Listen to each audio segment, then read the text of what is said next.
예레미야서 20장. 예레미야와 파스후르. 주님의 집 총감독인 임멜의 아들 파스후르 사제가 이런 일을 예언하는 예레미야의 말을 듣고서 예레미야 예언자를 때리고 그를 주님의 집 베냐민 윗대문 안에 있는 기둥에 묶어놓았다. 다음날 파스후르가 예레미야를 기둥에서 풀어놓자 예레미야가 그에게 말하였다. 주님께서 당신의 이름을 파스후르가 아니라 마그로 미사빕이라 부르실 것이요. 주님께서 이렇게 말씀하셨소. 보라, 내가 너를 너 자신과 내 모든 친구들에게 공포의 대상이 되게 하겠다. 또한 내 친구들은 내가 지켜보는 가운데 원수들의 칼에 맞아 쓰러질 것이다.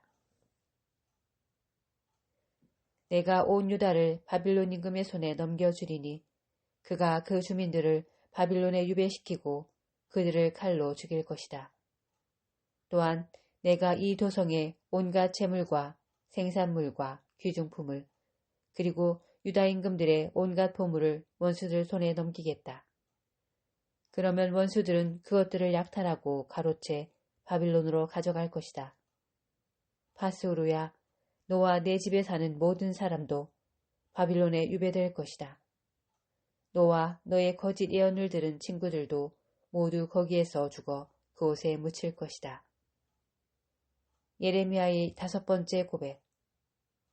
주님, 당신께서 저를 꿰시어 저는 그 꿰매 넘어갔습니다. 당신께서 저를 압도하시고 저보다 우세하시니 제가 날마다 놀림감이 되어 모든 이에게 조롱만 받습니다. 말할 때마다 저는 소리를 지르며 폭력과 억압뿐이다 하고 외칩니다. 주님의 말씀이 저에게 날마다 지옥과 비웃음거리만 되었습니다. 그분을 기억하지 않고 더 이상 그분의 이름으로 말하지 않으리라 작정하여도 뼛속에 가두어둔 주님 말씀이 심장 속에서 불처럼 타오르니 제가 그것을 간직하기에 지쳐 더 이상 견뎌내지 못하겠습니다. 군중이 수군대는 소리가 들립니다. 저기 마그로 미사빕이 지나간다. 그를 고발하여라. 우리도 그를 고발하겠다. 가까운 친구들마저 모두 제가 쓰러지기만 기다리고 있습니다. 그가 속아 넘어가고 우리가 그보다 우세하여 그에게 복수할 수 있을지도 모른다. 그러나 주님께서 힘센 용사처럼 제 곁에 계시니 저를 박해하는 자들이 비틀거리고 우세하지 못하리이다. 그들은 성공하지 못하여 크게 부끄러운 일을 당하고 그들의 수치는 영원히 잊혀지지 않으리이다. 의로운 일을 시험하시고 마음과 속을 꿰뚫어 보시는 만군의 주님, 당신께 제 송사를 맡겨드렸으니 당신께서 저들에게 복수하시는 것을 보게 해주소서. 주님께 노래 불러라. 주님을 찬양하여라. 그분께서 가난한 이들의 목숨을 악인들의 손에서 건지셨다. 어찌하여 내게 생명의 선물을 주셨는가? 저주를 받아라. 내가 태어난 날. 복을 받지 마라. 어머니가 나를 낳은 날. 저주를 받아라.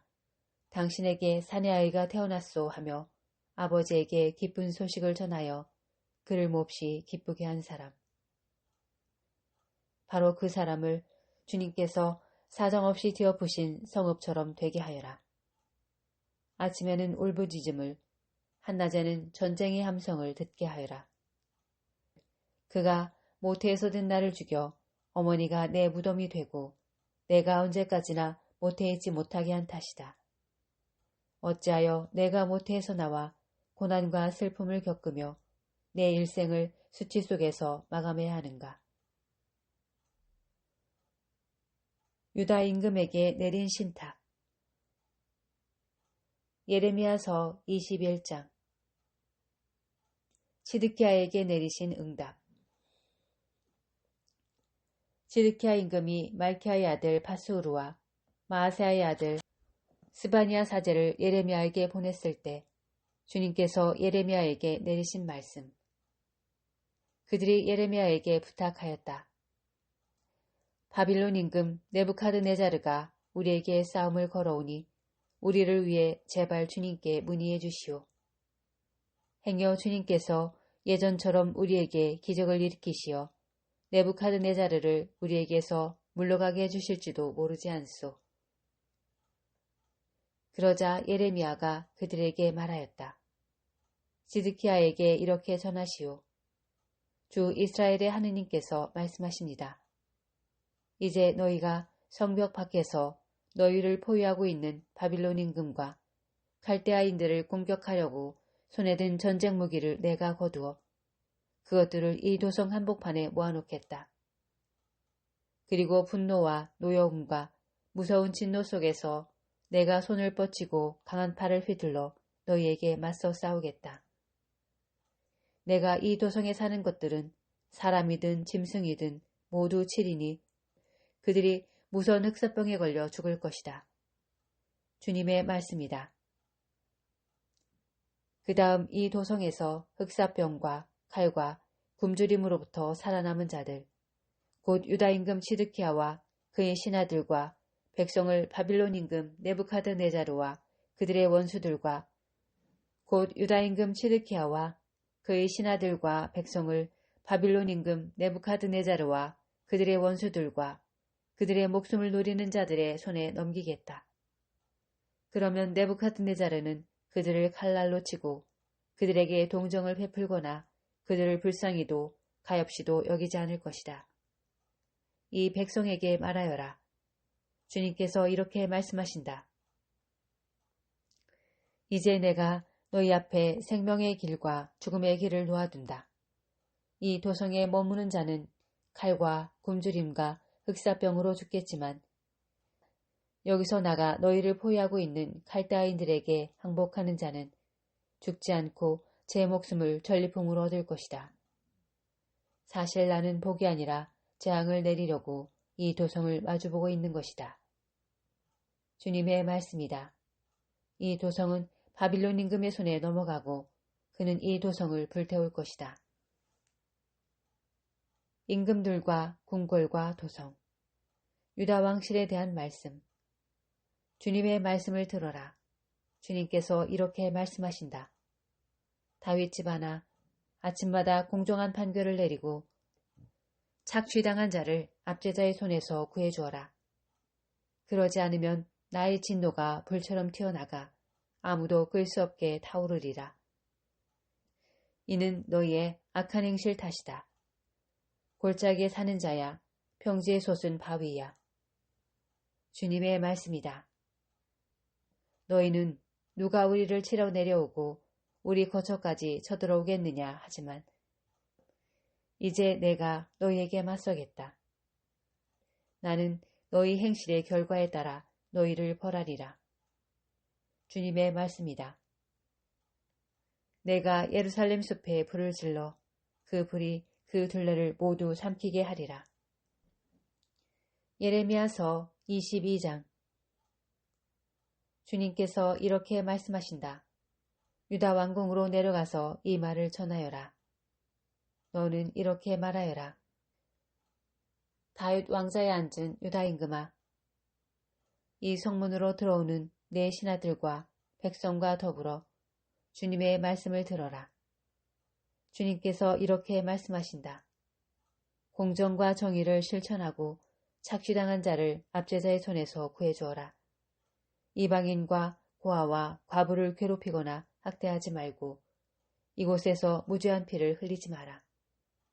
너희가 정녕 이 말대로 실천한다면 다윗 왕자에 앉은 임금들이 병거와 군마를 타고 신하들과 백성과 더불어 이 왕궁의 성문으로 들어올 것이다. 그러나 너희가 이 말을 듣지 않으면 나 자신을 걸고 맹세하건대 주님의 말씀이다. 이 왕궁은 황무지가 될 것이다. 유다 왕실을 두고 주님께서 이렇게 말씀하신다.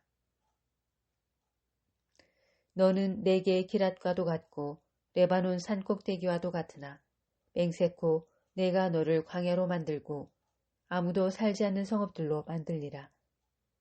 나는 저마다 무기를 손에 들고 너를 파괴할 자들을 떼어 놓으리라. 그들이 너희 가장 좋은 향백나무들을 떼어내어 그것들을 불에 던지리라. 수많은 민족들이 이 도성을 지나가면서 서로 제 이웃에게 무엇 때문에 주님께서 이 큰 도성을 이렇게 만드셨는가 하고 물을 것이다. 그러면 그들은 저들이 주 그들의 하느님과 맺은 계약을 저버린 채 다른 신들을 예배하고 섬겼기 때문이다 하고 대답할 것이다. 살룸의 운명. 죽은 자를 위하여 울지 말고 애도하지 마라. 오히려 멀리 떠나가는 자를 위하여 슬피 울어라. 그가 다시 돌아와 제가 떼어난 땅을 보는 일이 없으리라. 요시아의 아들 살룸은 제 아버지 요시아 다음에 유다 임금이 되어 다스리다가 이곳에서 떠나가게 했다. 그를 두고 주님께서 이렇게 말씀하신다. 그는 이곳으로 다시는 돌아오지 못할 것이다. 그는 포로로 끌려간 거기에서 죽어 다시는 이 땅을 볼 수 없을 것이다. 여호야킴의 운명. 불행하여라. 불의로 제 집을 짓고 부종으로 누각을 쌓는 자. 그는 제 이웃에게 거저 일을 시키고 아무런 품삯도 주지 않는다. 나 자신을 위해 넓은 집을 짓고 널찍한 방들이 딸린 누각도 쌓아야지 하면서 그는 제 집에 창문을 만들어 달고 향백나무 판자를 붙인 다음 붉은색을 칠한다. 내가 향백나무를 쓰는 일로 으스댄다 해서 임금 노릇을 하는 줄 아느냐. 내 아버지는 먹고 마시면서도 공정과 정의를 실천하지 않았느냐. 그러기에 그가 잘 되었다. 가난하고 궁핍한 이의 송사를 들어주었기에 그가 잘 된 것이다. 이야말로 나를 알아보시는 일이 아니냐. 주님의 말씀이다. 그러나 너희 눈과 마음은 오로지 제 부정한 이익을 돌보고 무지한 이의 피를 흘리며 억압과 폭력을 일삼는 일에나 쏠려 있다. 그러므로 주님께서 유다 임금 요시아의 아들 여호야킴을 두고 이렇게 말씀하신다. 아무도 그를 위하여 애곡하지 않으리라. 아이고 나의 형제여. 아이고 자매여. 아무도 그를 위하여 애곡하지 않으리라. 아이고 임금님. 아이고 폐하. 사람들은 노새를 묻듯 그를 묻으리라. 그를 끌어다가 예루살렘 성문 밖에 멀리 내던지리라. 예루살렘의 탄식. 레바논으로 올라가서 외쳐라. 바산에서 너희 목소리를 높여라. 아바림에서 외쳐라. 너희 정부들이 모두 파멸할 것이다. 내가 안정을 누릴 때 너에게 일렀건만 너는 듣지 않겠어요 하고 마다하였다. 너희 말을 듣지 않는 버릇은 내 젊은 시절부터 있어왔다. 바람이 너희 목자들을 모두 몰아가고 너희 정부들도 유배되리니 너는 온갖 죄악 때문에 수치와 부끄러운 일을 당하리라. 레바논의 자리를 잡고 향백나무들 가운데 보금자리를 마련한 자야. 해산하는 여인의 진통과 같은 고통이 너에게 닥칠 때 너는 얼마나 괴롭게 신음할까. 코냐의 운명. 내가 살아있는 한 주님의 말씀이다. 유다 임금 여호야킴의 아들 코냐가 내가 내 오른손에 낀 인장 반지를 할지라도 나는 너를 빼어버리겠다. 내가 너를 내 목숨을 노리는 자들 손에, 내가 두려워하는 자들 손에, 나아가 바빌론 임금 네부카드네자르의 손과 칼데아인들의 손에 넘기겠다. 나는 너와 너를 낳아준 어머니를 너희가 태어나지 않은 다른 땅으로 내던지리니 너희가 거기에서 죽을 것이다. 그들은 그토록 돌아오고 싶어 하던 땅으로 다시는 돌아오지 못할 것이다. 이 사람 코냐는 깨어져 쓸모없는 용기인가? 아무도 좋아하지 않는 그릇인가? 어찌하여 그는 제 자식들과 함께 내던져졌는가? 어찌하여 그들은 자신들도 모르는 땅으로 내팽겨쳤는가? 땅아, 땅아, 땅아, 주님의 말씀을 들어라. 주님께서 이렇게 말씀하신다. 이 사람을 자식 없는 자로 기록하여라. 그는 자기 생애에 성공을 거두지 못한다. 그의 자손들 가운데에서는 다윗 왕좌에 앉아 다시 유다를 다스릴 사람이 나오지 않으리라.